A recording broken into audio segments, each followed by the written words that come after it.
Whether you have a small flock of chickens or a full farming operation, you're probably always looking for ways to make your chores a little bit easier, especially when the temps start to drop. That's why if you haven't tried First Saturday Lime yet, now is the perfect time of year to do so. It helps keep animal enclosures fresher longer. It also helps keep the ammonia stink down and deters the bugs from getting cozy in your animal's bedding. First Saturday Lime is the go-to pest repellent, deodorizer, and neutralizer of the We Drink and We Farm Things podcast. It's safe, effective, and organic, and you can't beat the amazing subscription program they have that ships a 20-pound bag of First Saturday Lime to your door before the first Saturday of the month, and it always ships free.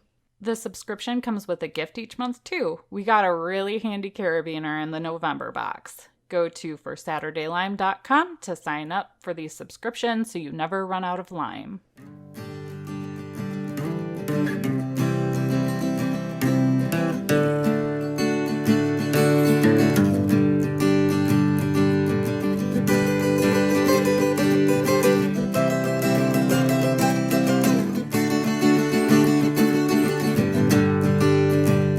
We drink things, we farm things, we drink and farm things.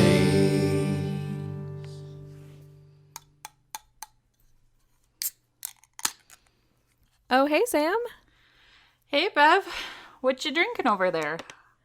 I accidentally stuffed it into a koozie, so I had to get it out. I grabbed a Platform Beer Company Holiday Donut Cookie. Ooh, sounds like a dessert. Yeah, it does. And it's also a Christmas beer in November because since Mother Nature skipped fall, I figured I would too and just get straight to the Christmas stuff. Well, you're one of those people. Only in my beer.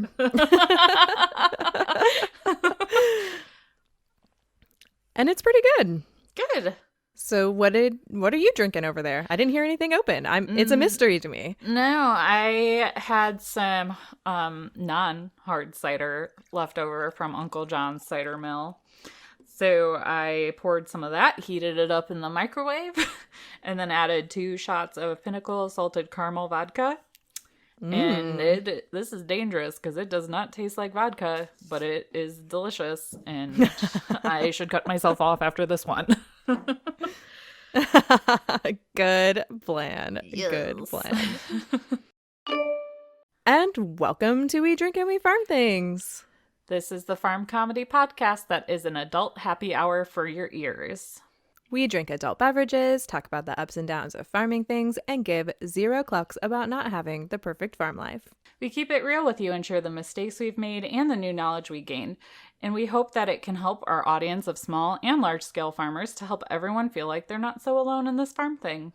And sometimes we go off on tangents that are non-farming related, but we cut a lot of those tangents and stick them up on the Patreon.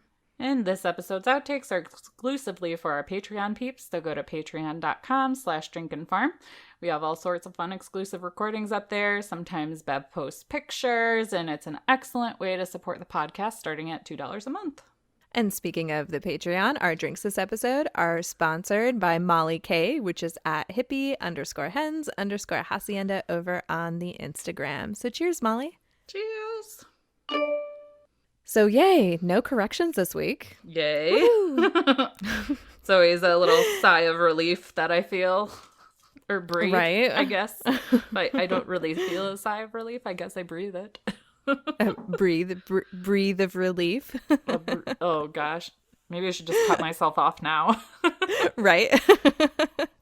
But I do have some follow-up because we've made some super major awesome progress on Herc's loafing shed, and I'm really excited to share it. Woo! So the metal siding for the actual building part has been delivered, and we actually hung 2 of the full walls today. Aw, So yay. yeah, we're really excited about that. Yesterday was Friday, and my husband took that day off because all of the panels got delivered the day before that, and he's like, I'm gonna get the walls up all by myself because I had to work. So he wasn't going to get to have my hands to help out. And it turned out that he had a lot more framing that needed to be done that he kind of forgot about. I told him he should have used our little farm project planner before he started this so that maybe he would remember all the pieces. But he didn't think that that was very funny. And yeah, he just went and worked on it. He can do his projects how he wants to. But we did discover that we made a mistake on it. We have to order new roof panels because he measured something wrong, like in the length of it, like including there's these guards that go up at the top, and he forgot to take those into account. So the roof panels are like 2 inches too short. And unfortunately, he thinks that we have to keep those. We can't return them and to exchange for new ones because of the color that I picked out, because I picked Hawaiian blue. And then he's like, nobody else in Ross County wants a Hawaiian blue roofed barn. And I'm like, how do you know? I think it's beautiful. So I don't know that he can say that. But anyways, I figured we could just keep him. I told him now he can build me a big chicken tractor out of him. And then he just gave me that look. I'm sure you could also like post them on Craigslist or Facebook Marketplace if you're if he's really feeling like he doesn't want a project. But it's always good to have extra stuff like that laying around because you just never know when you're gonna need it. Yeah, exactly. Like metal roofing panels, depending on the length of them, we might be able to use that to build that little roof over the chicken run that I've been talking about. Like, I can't remember how wide the chicken run is, but because it doesn't have like the trim and whatever the like cross breeze stuff is that you have to have in the top of buildings, it doesn't matter if it's a little too long or a little too short. Like, it can still just get hung up. So I don't know. We'll see. I'm sure we can find something to use for it. Oh, I'm sure. But now we get to dive into our episode. Yay! And we're going to talk about winter. Bev's favorite season. Sam's least favorite season. It is my favorite season because it's so magical. No, it's not. You should see my yard right now. Like, okay, when snow first comes down and you're inside and you're toasty and you don't have to go into it. And Bev has her cute little, what is it called? Your what corner? My hygge corner. Yeah, and that looks cozy AF. And you're watching it and you're drinking your hot beverage. But then you have to go out in that shit and be productive and do things. And either you're not wearing enough layers or you're wearing too many, or so you're freezing or you're sweating, or like parts of you are freezing and the rest of you might be sweating. And then, you know, you let the chickens out to free range and then they just shed all over the place. So it's not really like white snow anymore. It's more like brownish snow. And then there's footprints all over the place. And then it starts to warm up and you're like, yes, and stuff starts to freeze, but then it like freezes overnight. And then you almost fall on your ass 10 times like Sam did this morning while doing chores because the hose is frozen. So I have to haul 5-gallon buckets across the way. So it's very dramatic over here for Sam. And while I do kind of feel like a badass pioneer when it's all done on a very small scale, it's not my favorite at all. Yeah. I mean, life during the winter is a lot easier when you don't have to like go out and do a lot of things in it. And yeah, I'm totally feeling the water thing with you because I accidentally left our hose hooked up to the frost-free hydrant and it froze to it. So we couldn't use that for a whole day and water had to be trucked from inside the house. Yeah, sometimes we have to do that too. Yeah, it sucks. Yeah. But I mean, this winter has just kind of flown in. Yeah. It wasn't really fall and then suddenly it was winter. So today we're going to talk about some of the winterization that we're doing and a couple of things that we're doing just a little differently this year because we weren't originally going to do a winterization episode since we've already discussed winterization in depth last year. And if you missed those episodes are episode 33. They are both soft and squishy. That's where we talk about winterizing the chicken coop. In episode 34, when Google happens, we discuss winterizing water. And in episode 45, Goaty in Like a Goat Way, we talk about winter care of goats. So you can go check those out if you haven't heard those yet. Yeah, those are definitely a great place to start if this is like your first winter with animals on the farm or in your backyard. And if you have like general winterization questions, because we kind of covered a little more broadly what you need to think about in order to prepare for colder weather. So definitely start there. But obviously, if you have really specific questions and you're in a pinch, you can always join our Facebook group, or if you're already in there, go ahead and ask what everybody else is doing, or if anybody has any clever ideas, because that's the purpose of the group. So you can find that on Facebook at We Drink and We Farm Things. Yes, yes.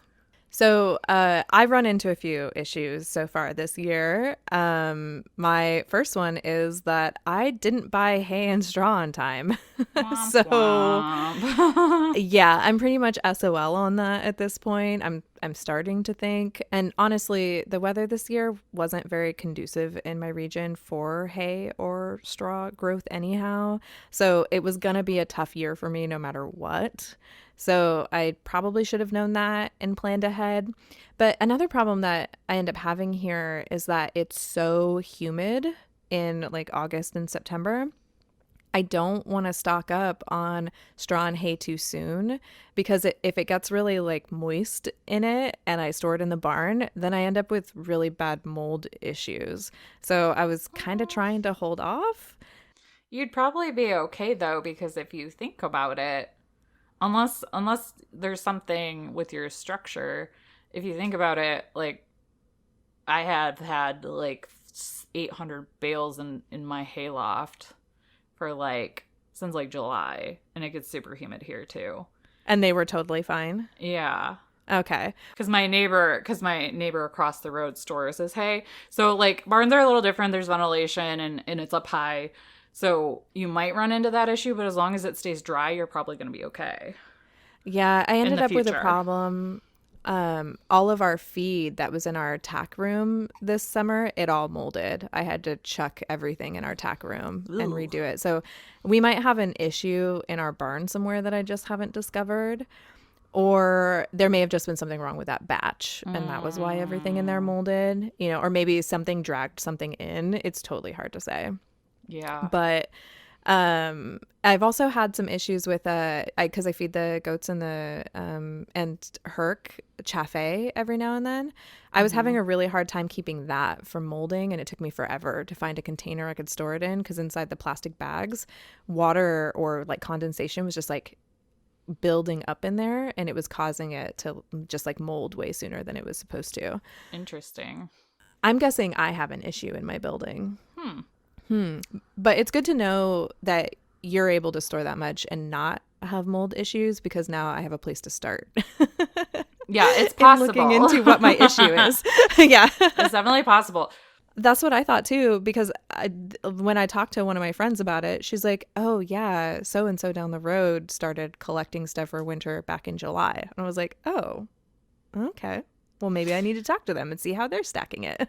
Yeah, if somebody that's listening has an idea of what Bev could possibly do or look at, feel free to email us drinkandfarm@gmail.com or drop us some ideas in the group, because I can guarantee you Bev's not the only one having this issue too. And we'd love to share that information to help everyone that might be running into the same thing. Yeah, for sure. But I did come up with some solutions so that the animals don't starve this winter, because obviously that's my first priority. Right. And lucky for me, the goats are relatively easy keepers during the winter time. They'll basically eat their feed in whatever form I want to give it to them. So like they don't have hay to munch on. They don't seem to really care. So Timothy pellets work great for them. A little handful of grain to get their rumen going and keep the warmth up. They're going to be pretty happy. I try to give them at least a little bit of hay every day, because otherwise they get a little bored, especially when there's just ice and snow in the pasture. They literally have nothing to do. So Right. And really with I've heard anyways, and I've noticed with the goats that we have, because we always just throw in a couple of like a couple of slices, I guess, sleeves, sections. Flakes. There we go. Of hay. They definitely way more in the winter than they do in the summer, and I think part of that is boredom, but they definitely drink more water in the winter than they do in the summer, and some of that too is that they do have to keep that rumen going all the time to stay warm.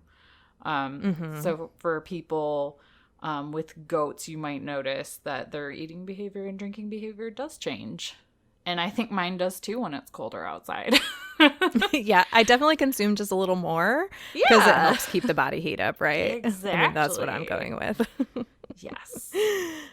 But for Herc can't eat all of his food in pellet form. Well, I guess he might be able to, but he would get super bored without something to forage on. So lucky for me, we have straw that he can forage on, so it doesn't just have to be hay. So he can have a mix of straw and hay, and he'll be fine. And thankfully, my neighbor's parents have taken it upon themselves to hunt down some hay and straw for me. So we'll see if they come up with anything. They've been living in this area for forever, so they know everybody. So if anybody's going to be able to find it for me, it's them.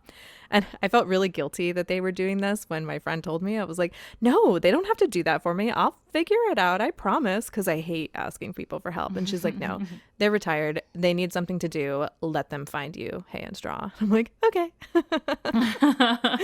So thank you to them.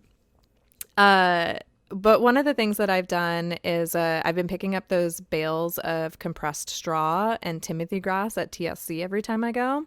And last winter, I always kept a few on hand for an emergency, just in case, because you never want to run out completely of feed. That's always like my biggest fear in the middle of the winter.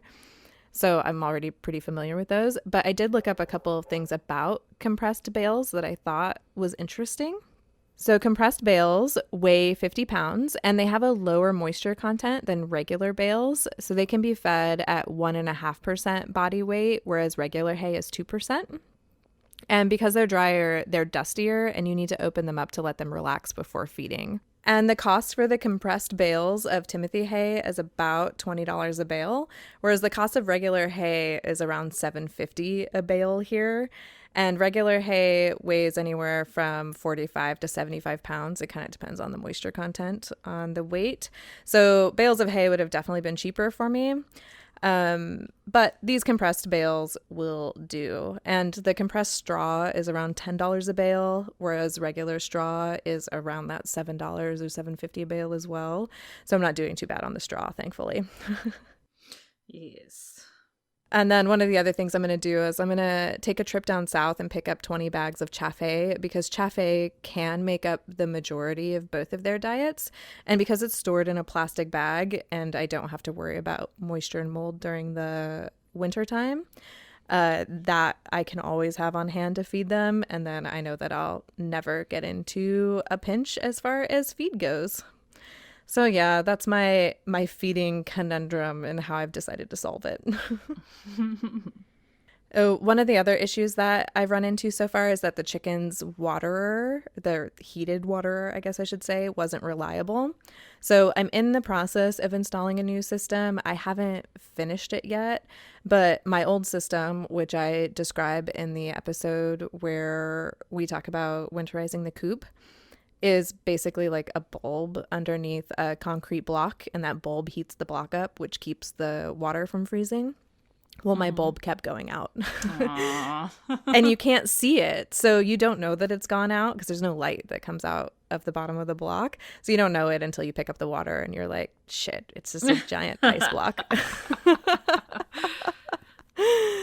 So our new system is one of the heated dog bowls, one of the really large heated dog bowls, and we cut the trough part of just a regular chicken fountain off so that the water comes out of the spout and goes into the dog bowl. And when the dog bowl fills with water, it holds the chicken fountain up and keeps the rest of the water from draining out of the tank. And I got that idea from my friend Amy over at Fruitdale Farm. That's what she used last winter. And it worked so well. Her coop is really tiny. It's far away from the house. She didn't have any supplemental heat in it. And during the polar vortex, I went and checked on her chickens, and their water was still excellent with that system. So I'm going to put one of those into place, and I'll take some pictures of it when I'm done with it. But since I worked on Herc's shed this morning, I didn't get the water done like I had planned to. So... And I also had a little more frostbite in my flock last year than I cared for. So I'm gonna try installing one of those heated coop panels this year to see if it helps just like take enough chill out of the air to stop that. And my plan is to just put one panel behind the roost for now. Because they all roost on the roosting bars. So I'm hoping that having the heat during the coldest point in the night will be enough to keep that from happening. But like, they're chickens, so we can't force them to not stick their giant combs and wattles in the water if they want to.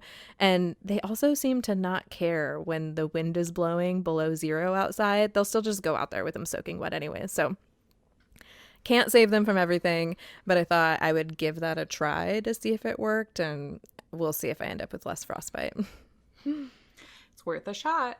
It is. Oh, and the extra heat can also help increase egg production if you've hung lights in the coop to keep your chickens laying all winter. It's kind of a combination of the light and heat thing. They won't lay once it gets like below a certain temperature very well, but if there's just a tiny bit of supplemental heat in there, that might be enough to get them started if you have lights hung and they've stopped. So, I mean, of course, it depends on breed and everybody's region. The lows are a little different. So like, what works in Southern Ohio might not be enough for, like you in Michigan or Wisconsin or Minnesota, but it's worth a shot. For sure. And the last thing I'm doing different this winter is that the goats are going to live in the pasture full time instead of going in the barn at night. But that's only once Herc's loafing shed is done. I need to have good shelter for everyone first. And I promise you they won't get too cold because they have the bougiest coats ever. And you can hear all about those bougie coats in episode 44, Goaty and Like a Goat Way. Ooh, that was a lot. I'm changing a lot more, and I had a lot more issues than I thought I did. But it's good that you're getting a jump on it, right? So we had like our winter preview, or you did. I'm still in like there's too much snow still here. But it was enough to put both of our butts in gears for different reasons. Yeah. I haven't actually changed that much this year. We do have geese this year, and this is our first winter with them. But a de-icer works just fine in their pool unless it gets down to like single digits like it did one night here.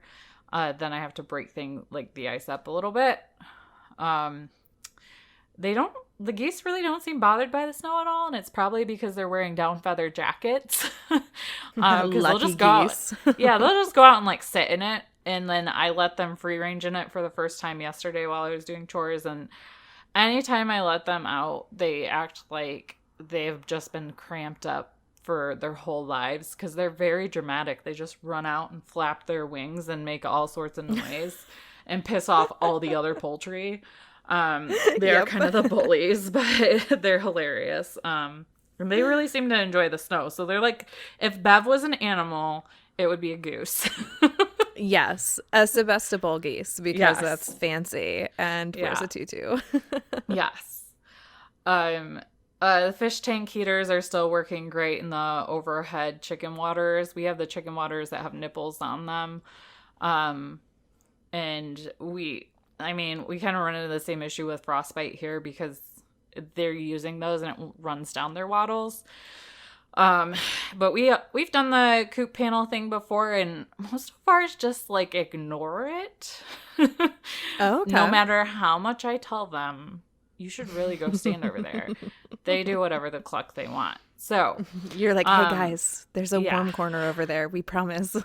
Yeah, even when it was like polar vortex last year, they just didn't really pay attention to it. It was kind of odd to me, but it doesn't hurt to put one of those in there. So if it makes sense for you to try that, and I say definitely go for it because it's not going to hurt anything. as long as they can get away from it if they want to. Yeah. I still don't have enough heated rabbit waterers yet, but it's not the end of the world. It's mostly just inconvenient to have to bring them in to dethaw them, but it really doesn't take that long. But when I have like 5 of them, it's not my favorite chore to do. Yeah.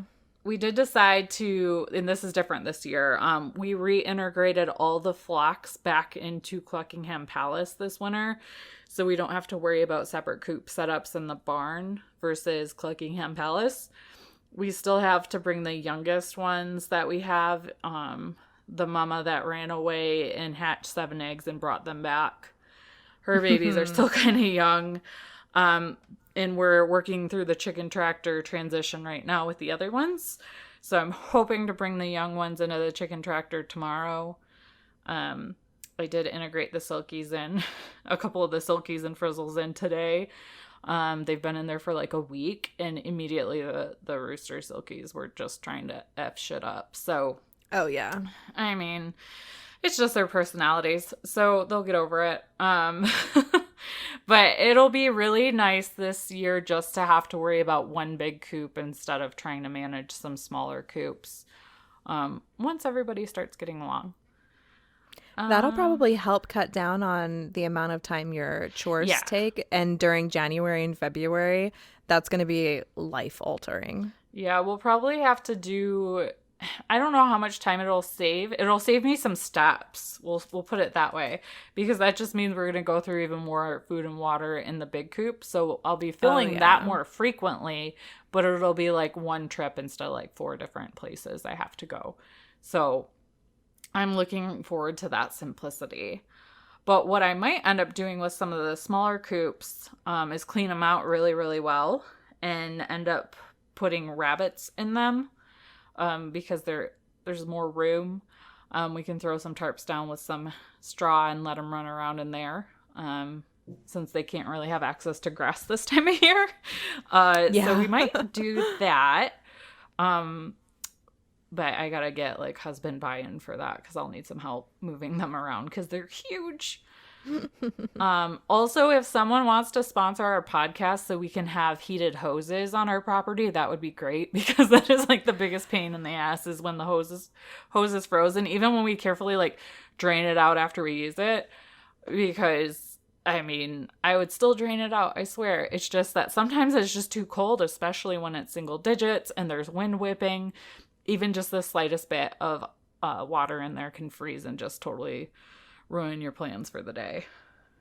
You want to know something really funny? We talked about those heated hoses yesterday, you and I did. Yeah. And last night before bed, Jared's like, oh, I saw something at the hardware store. I've got to show you. And he turns his phone around and it's a picture of the heated hose I was looking at on Amazon after we talked. And I was like, oh my God, did you get me one of those? And he's like, no, I was going to ask you if you think we need one though. I was like, God, I would love to get one. But I don't know how much they were from the hardware store. They can be kind of spendy, but it's a pain to carry, because that's how we're going to have to refill the goats and Herc's water is with 5-gallon buckets if we don't get a heated hose. So I'm seriously considering it, but I'm trying to decide if the cost is worth it.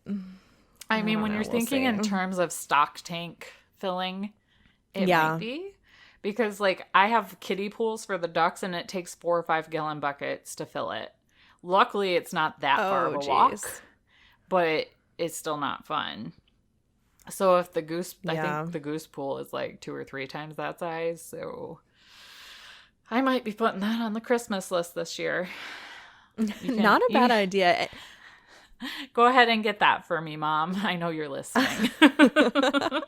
You know, and I didn't think to put farm things like on my Christmas wish list. Really? Yeah, I don't ever tell people what I want or need. I don't know why. I think it's part of my personality. Like, I don't like to ask for help, and I don't like to ask for specific things because I'm afraid that I'm like, you know, being like ungrateful for the fact that I'm going to get a gift. But it makes sense to tell people what you want and need, because then you actually get stuff that's useful and that you want and need, which is what the gift giver wants. Right. And think of it in terms of like, I put yourself in the shoes of a gift giver. You're spending your hard-earned money to give something to someone. You want them to like it, and you don't want to waste your money. That's so true. Getting a gift that you're not going to use or perhaps you'll return. So if they're asking, you might as well tell them. That's true. You know, Jared's parents are asking us what our gift list is this year. I think I'm going to put a heated hose on it. There you go. Jared's dad will be all into that. He'll be like, yes, something useful for you that like works for outside. I'm all over it. See, there's should be no shame in asking for what you want or need. And sometimes that is a really hard thing to get past. I can understand that. Yeah. Definitely. I mean, I'm guilty of doing that at work. So, I mean, I probably do it in my personal life too and just don't even realize it. Right. Also, I'm really lucky, like I mentioned before, that the farmer across the road cuts hay and uses our barn to store it because he's got a bunch of horses next door. And we're working out a deal with him for hay. So I feel really, really lucky to have that option because he didn't use our barn last year. He worked out a deal with another farmer that ended up not going so well, so that's why he's throwing it back over here this year. But getting hay is a total pain this time of year, especially when you don't have a farm truck or a trailer. And it can be really expensive. Like getting it delivered here is like $40 just for the delivery, which isn't terrible when you think in terms of like somebody taking their time to drive all the way over here. They're loading it, they're helping unload it. So I don't have a problem paying for it, but it's like that could be like quite a few bales of hay in itself at $40. And it can be really expensive this time of year too if you didn't buy it early, because it's a higher demand, so people will pay more for it. And in those, like Bev was talking about last year, we did some of the TSC bales of hay, and those add up really fast, especially when you have as many goats as we do now. They go through it really quickly. So definitely feeling very grateful that we're in this situation this year and that he's willing to work with us on that.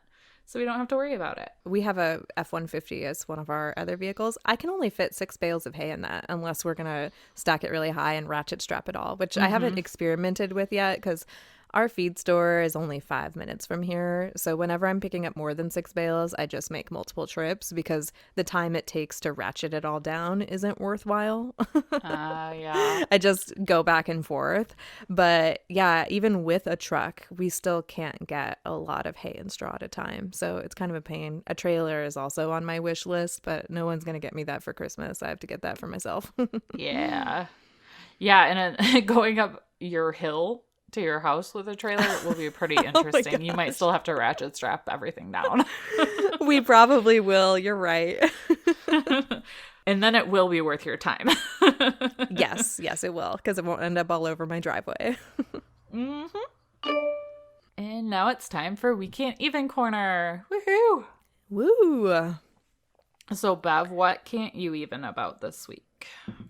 So mine's a little different. This is not an article from the internet. It's something that actually happened here just a few days ago. So my neighbor's barn burned down a couple days ago, which is just super awful in itself. And don't worry, it's not as terrible of a story as everybody's fearing it is. But part of what I just couldn't get over was so on Thursday, I have to set the scene for you. It's Thursday. It's parent-teacher conferences. Orion's in high school, so we had to be at the school at 4 to start his parent-teacher conferences because we had to meet with 5 different teachers. Right, I know. And then we had a meeting that we had to go to that was an hour long because he wants to be able to take a college class next year at the school. Oh. And in order to do that, though, you have to like sign all this paperwork and go through the rigmarole of learning the rules because there's rules behind high school students taking college classes, which is totally understandable. And then Aurora had parent-teacher conferences at 6:15.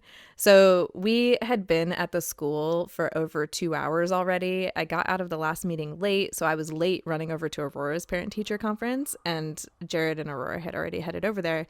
And I'm running down the hallway, and somebody stops me and is like, "Hey, there's a fire on your road and someone thinks your house is on fire. Oh my God. I like stopped. I was like, what? I was like, is that why my phone was blowing up? Because I had my phone in my pocket and it's on silent, but it still vibrates just a little bit. So I could like feel it. And I'm like, who is pinging me so much right now? I'm like, it's rude to pull out my phone in the middle of a high school while I'm in the middle of like what's supposed to be a class. Right. So I'm like, I can't do that because these are all high school teachers. Like they're going to be like, what the hell, parents? So I pull up my phone and yeah, there's like missed calls from unknown numbers and like text messages and stuff. And I'm like, oh my God. So I start like calling some of these numbers back while I'm running down the hallway towards where Jared is. And I see him and I'm like, there's a fire on our road and someone thinks it's our house. And he's like, it's not. I already called Orion and confirmed it with him. I'm like, oh, thank goodness. Because if you'd remember last year, he lit the microwave on fire. Yeah. Oh. So it was not outside the realm of possibility that it was our house. So I was extremely relieved it was not our house. But I was still, when I found out it was our neighbor's barn, I was like, oh no. I'm like, what can we do to help? Because I'm driving by, I'm driving home and I can see all the fire trucks and stuff. They're still out trying to put it out when I'm coming home from this thing at like 7:30. And we called them and let them know that I have a barn and a barn stall. And I have all sorts of spare crates. So if they have any survivors from the fire, they're more than welcome to bring them over. We will figure out how to house and feed them and take care of them while they're figuring out what to do with the barn. And it turns out they already had everything taken care of. But even though the entire barn burned down, they didn't have any animal casualties. Oh, thank goodness. Right. Yeah. And it was the chicken side of the barn that burned down. So, at first I was like, oh no, they probably lost their whole chicken flock. And my flock's not laying right now. I don't know why. They should be. Oh, mine's not because they have lights and stuff. Oh, okay. So good. It's not just me. I was like, gosh, I wish I could like bring them some eggs or something. But like, I don't even have any eggs to bring. But they lost all the stuff. They lost all of their pellets for their pellet stove. That was what was also stored in that barn. Oh no. But a bunch of the neighbors got together and went down to the hardware store and we paid for their pellets for, I mean, as many of them as we could. So hopefully they'll have enough to still heat their house and not have to buy new ones. So it's a good story of neighbors all coming together too. That's so nice. But I'm so glad none of their animals were hurt though, because when I could, when I was driving by it, all I could think was, oh, I would be dying if that was my chicken coop. Yeah. But it's a good reminder to check all the electricity and stuff in your coops and your barns if you can. But, you know, like those things sometimes are not necessarily preventable. Like we don't know really what caused it. So, you know, it's like, it's one of those, it's like everybody's worst nightmare. Yeah, shit happens though, right? Sometimes there's nothing you can do. For sure. So what's your can't even this week? So mine's inappropriate. I'll just warn everybody now. But we are most likely, I feel like I should knock on wood, not jinx it. But by the time this drops, we should have a new family member in the form of a dog, not a human. By the time this drops. So I wanted to talk about some controversy that happened with BarkBox, which if you don't know what BarkBox is, that is a dog subscription box, kind of like Henny and Roo, but for dogs. And they're, if you've missed this, then you might be living under a rock. I don't know if you've seen this bad, but there was some controversy over a scandalous dog toy that went viral. I totally saw this and it's hilarious. And BarkBox claims they had no idea. But I have a hard time believing that. Oh, same. So this revolves around their Thanksgiving stuffing BarkBox. And this was supposed to contain a duck and stuffed turkey, a boatload of gravy, and then also the big honkin' pigs in a blanket. That last item was meant to depict a classic cocktail wiener assembled or embellished with a pig snout on one end and a pig butt on the other. And it was featured on BarkBox's Facebook page on November 6th, which is where a few eagle-eyed people noticed that the backside of the toy bears a shocking resemblance to an adult entertainment item called a fleshlight. So if you don't know what a fleshlight is, that's okay. I don't recommend Googling it. You might see some things you don't want to see, but essentially it is a sex toy that resembles a flashlight and a lady part. So Good description. Good description. thank you. So Alexis Nelson is the head of the social media marketing of BarkBox. And in this article, she was told us she was alerted by the likeness by a Twitter user that was kind of like, oh, what's going on? So originally, like, she thought it was actually really funny because butts are funny, and she was expecting a lot of people to talk about it in general. She thought maybe there would be negative reactions from animal rights activists that were unhappy about the depiction of an entire pig rolled up and cooked in one piece. But she was not expecting the reaction to be that it looked like a sex toy. So if you were able to see the comments from this original post, it was pretty hilarious. And she kind of had an attitude of, if you can't beat them, join them. So she and the head of contact at BarkBox, Stacy Grissom, kind of jumped in and had fun with it. There were over 17,000 comments on this post. I tried to find it. I do think they took the post down. But there were a lot of good jokes on that. And a lot of people are having fun with it. And the fact that BarkBox got in there and made jokes about it as well, instead of just kind of being embarrassed about it and like sticking their hand in the sand, like, makes me want to be a customer. So my favorite comment from that original thread was, does this come in an indiscreet box, or in a discreet box, like an unmarked box? And they replied back, no sir, it comes in a box labeled BarkBox.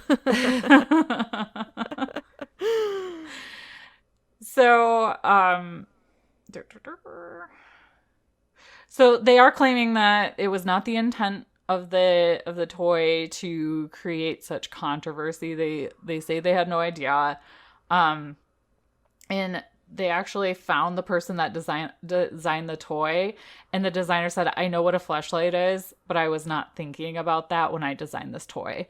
So even though this toy looks like it's an X-rated gadget, internet users simply cannot seem to get enough of it.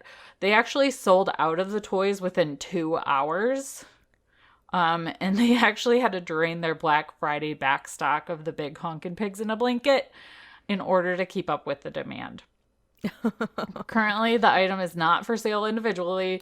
The only way to ensure you receive one is to order a double deluxe Thanks Stuffing themed BarkBox.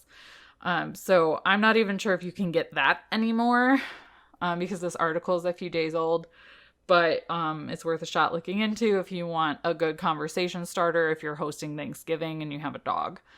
So you could always try to get one in and let us know how that goes. But I really enjoyed how lighthearted the company was, and that they weren't taking themselves too seriously. And they just kind of jumped in and had fun with it. So, but at the same time, I just can't even believe that they didn't see it. Because I saw it it immediately. Right? When I scrolled by it and I saw it the first time, I thought it was one of those Wish items. Have you ever seen those advertisements on Facebook, like from wish.com? And it's always something super ridiculous. Yes. So that's what I thought it was at first. I was like, oh, that's super weird. Someone made a fleshlight out of something plushy, because you'd never get that thing clean. And then I was like, wait, this is a BarkBox toy? Oh my gosh. Oh, but yes, the end. So we don't have a farm story this week. No. Be sure and send those to us. You can email them to drinkandfarm@gmail.com, or you can send them to us through the Instagram or Facebook. And we are taking any type of farm story, but I'd specifically like it if you'd send us some stories about a special chicken, or your favorite chicken, or a chicken that, like, doesn't quite act like all the rest of your chickens. I'm sure you guys have some stories about that out there, because we'd love to put together a mini-sode all about special chickens. So think of those stories and send them over to us. And this week we do have a review to share with you. And just to remind you, we read one review every week from iTunes. If you don't have an Apple product, don't worry. If you have a laptop, you can download iTunes and rate us and review us there. But this week's review is from Dottie Z. And she writes, I love listening to Sam and Bev talk about their real life happenings on the farm. Social media is so good at making things seem easy or fun all of the time when in reality it's not. They tell it like it is, they laugh at themselves when needed, and they help make you feel like you're doing all right. Keep it up, ladies. Oh, Yeah, I love that. It's so good. It's so nice. Thank you so much, Dottie. And just to remind you guys, if we do read your review, what we're going to do is take each review that we read each week. We're going to put the names in a hat, draw the name out, and then someone wins a mug that is not and will never be in the merch shop. And we're going to send it to you as a thank you. So go do that if you haven't yet. Yes. And just a couple housekeeping and announcements before we wrap up for today.